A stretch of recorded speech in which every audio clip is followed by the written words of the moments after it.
बनशी आणि भाऊसाहेब देवराव हे ज्याची नोंद सापडली त्याचे पोर आहेत. बनशी देवरावचे पोरं कोण? श्रीधर बनशी आणि भगवानराव बनशी दहीहंडे. तुम्ही रद्द करताना प्रमाणपत्र राजकारणासाठी म्हणत नाही, तुम्ही हे प्रमाणपत्र व्हॅलिडिटी सह द्या आणि याला राजीनामा द्यायला सांगा आणि तुमचा निवडून आणा. पण खोटे प्रयोग करून तुम्ही 3000 लोकांना मारू नका. सत्य प्रमाणपत्र असून सुद्धा तुम्ही जे बोगस बोगस शब्द लावला ना, त्याच्यासाठी मला इतकी बोलायची वेळ आली. तुम्हाला नाहीच पाहिजे ना राजकारणात. तुम्ही हार माना ना गुडघे टेका ना, सरळ सरळ. तुला आम्ही नाही हारू शकलो, तो पुढून नाक घासतोच राजीनामा देईन, ये निवडून चल.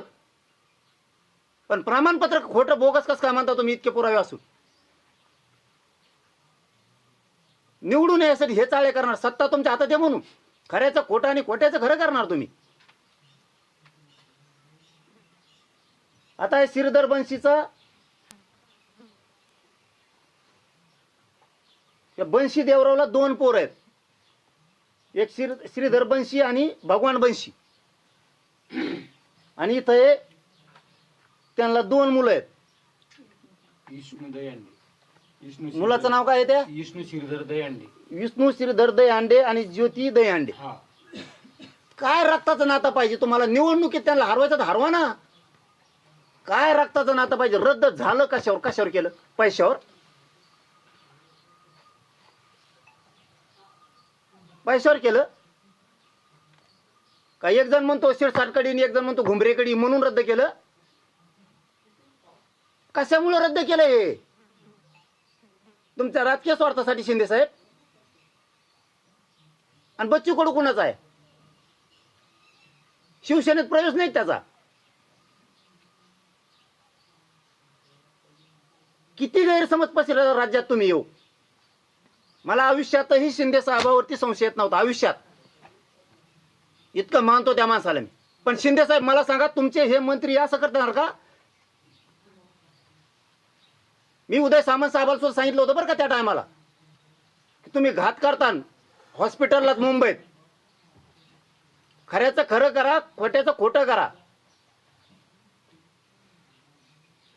शिरसाटांना सुद्धा फोन करून सांगितलं होतं मी, तुम्ही खोटे घात करता तर माझ्या समाजाचं वाटोळं होईल बरं का.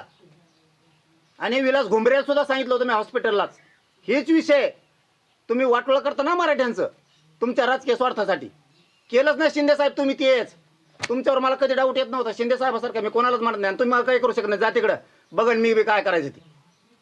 सत्यात गेलात म्हणजे का तुम्ही माज उतरणार का आमच्याकडं? यांच्यावर कधी संशय येत नव्हता. आमच्या मराठ्याच्या आरक्षणात विरोध करणारे लोक तुमच्या ऑफिसला कसं काय येतात? कसं काय येतात? तुमच्या प्रवक्त्या संघ, तुमच्या मराठा समन्वयका संघ कसं काय आहेत? बाळासाहेब भवनला हमेशा कसं काय संशय होऊ नये? मतदान मराठ्यांनी करायचं. शिंदे मराठ्याचा आहे म्हणून, अजितदादा मराठ्याचा आहे म्हणून. लोकांनी पक्ष बघायचा. आपले मराठ्यांचे अजितदादा, आपल्या मराठ्यांचे शिंदे साहेब. मतदान करायचं. आणि तुमचा प्रवक्ता मराठा सेवक मराठ्यांच्या विरोधात आंदोलन करणारे तुमच्या ऑफिसला कसं काय भेटायचं हमेशाच? म्हणजे शिंदे साहेब तुम्ही डबल गेम खेळता का आमच्या संघ? एकीकडून ओबीसीच्या संभळीता, आमच्या उरावर सोडिता, आणि मतदान तर आमचं पाहिजे. आम्ही निवडून आणतो तुमचे आमदार मंत्री. शिंदे साहेब तुमच्यावर इतका कधीच तळतळलेला नाही मी. जीवाची आग होती आमची इथं. मला रात्रंदिवस रक्त जाळं लागतं माझ्या मराठ्याच्या लेकरासाठी. मराठ्याचं वाटलं केलं तुमचा धुळा वाजायला मराठ्याला वेळच लागणार नाहीये. तुमच्याच ऑफिसला कसं काय भेटते? जे स्वतःला स्वयंघोषित ते नेते समजिते इकडून तिकडून जमा झालेत, त्या परळीच्या टोळीवाल्या संघ नादी लागून तुमच्याच ऑफिसला कसं काय ते? तुमचेच लोक. शिंदे साहेब मी हे लय दिवसाच ऐकतोय. आता मी ऐकून घ्यायला मोकळा नाही. तुमचे प्रवक्ते ते परत मराठीचे अभ्यासक बी आहेत, पुन्हा ते प्रवक्ते बी आहेत आणि मराठा समन्वयक बी आहेत. तुमच्या ऑफिसमध्ये मराठ्यांना विरोधी करणारे ओबीसीचे नेते तुमच्या बाळासाहेब भवनला कसं काय?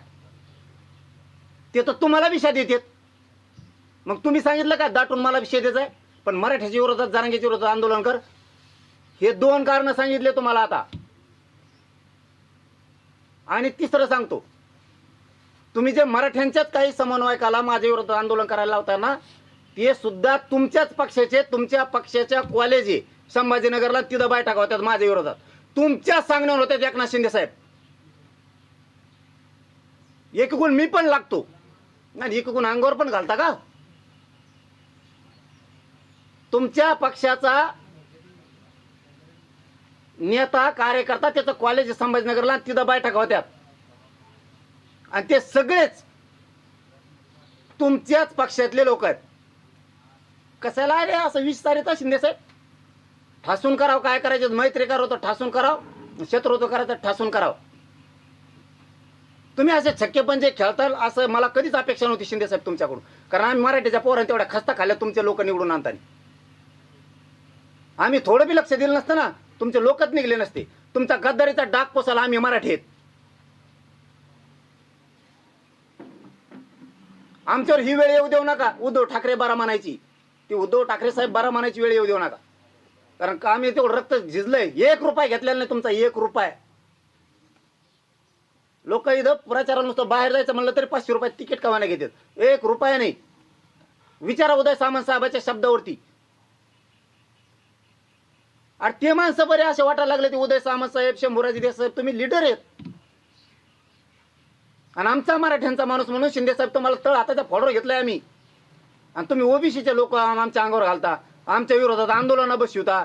ते आंदोलन माझ्या विरोधात बसवायसाठी छत्रपती संभाजीनगरला तुमचा लीडर पक्षाचा तिथं बैठका घेतो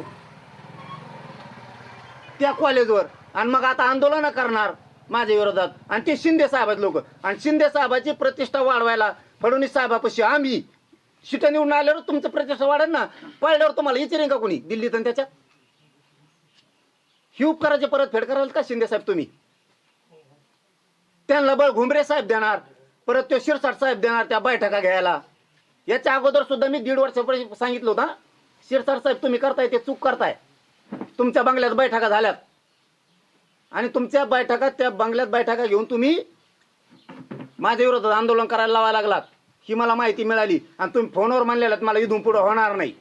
होय, झालं ते झालं. मग आता हे खालचे 40 शिंदे साहेबाला माहित आहेत का नाहीत मला माहित नाही, पण आम्ही तुम्हालाच बोलणार. कारण आम्ही महाराष्ट्रातले मराठी तुमची इज्जत वाढवतोय. तुमचे न येणारे कानाकोपऱ्यातले सीट आमचे लोक निवडून आणतात आणि तुम्ही आता ही गेम करणार आमचा. आणि फडणवीस साहेबांनी तो मागा लावलाय, तो बावनकुळ्या, त्या बावनकुळ्यांनी एंडोर्समेंट करून पत्र दिलंय नोंदी रद्द करा म्हणून. मला हे दाखवायचं होतं, मी लाड साहेबाला त्यावेळेस सांगितलं होतं की तुम्ही चांगले काम करा, असल्या खोड्या करू नका.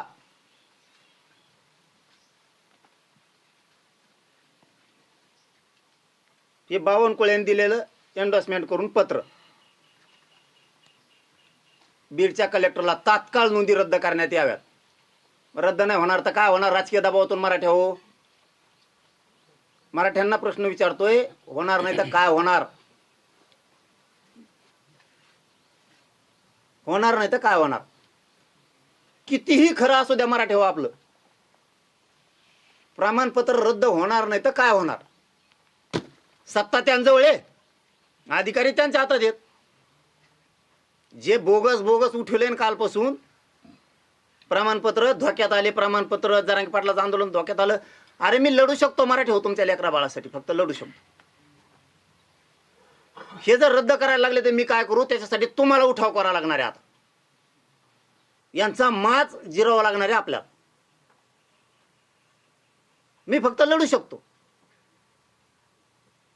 आणि अशा टायमाला समाजातल्या अभ्यासकांनी, समाजातल्या संघटनांनी, समाजातल्या समन्वयकांनी एका बाजून लढावं लागतं. जसं ते लढते तसं सरकारचं ऐकून माझ्या विरोधात नाही आंदोलन करावं लागत. एवढे पुरावे दिलेत आता मराठ्यांच्या समन्वयकाला, अभ्यासकाला, किती खरं असू द्या. जर एवढे पुरावे देऊन हे रद्दच करणार असले तर पर्यायचं नाही, हे रद्द करणारच. आता बोडखेची नोंद रद्द झाली, बोडखेची नोंद उर्दू लिपीत सापडली. काय रद्द करता तुम्ही? इतके नीच चाळे फडणवीस साहेब नसायला पाहिजे. मी बी लय गांड्याचा आहे. मी इतका खुनशी एकदा जर माग लागलो ना, मी बळत लाड भाऊमुळं त्या विखे पाटलांमुळे तुमच्याशी जुळतं मिळतं चाललं होतं की मराठीचं कल्याण होतं चालू द्या, पण माझ्या मराठीत वाटोळ करतात ना तर मी बापाला सोडणार नाही. तर तुम्ही कोण? मी मराठ्याला माय आणि बाप मानलेलं आहे. मराठ्या पुढे मी कोणालाच गिनीत नाही. त्या बोडखीची नोंद सापडली, पांडुरंग बोडखेची नोंद सापडली उर्दूत. पांडुरंग बोडखे आणि वसंत बोडखे हे सख्खे चुलत भाऊ आहेत.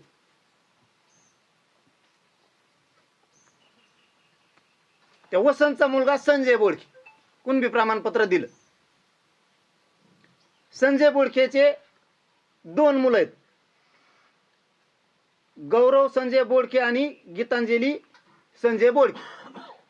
कशामुळे रद्द केली, काय कारण?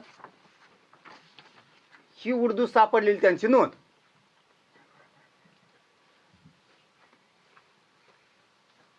आम्हाला मराठी नीट वाचता येणार तर उर्दू लिहिता येईन का?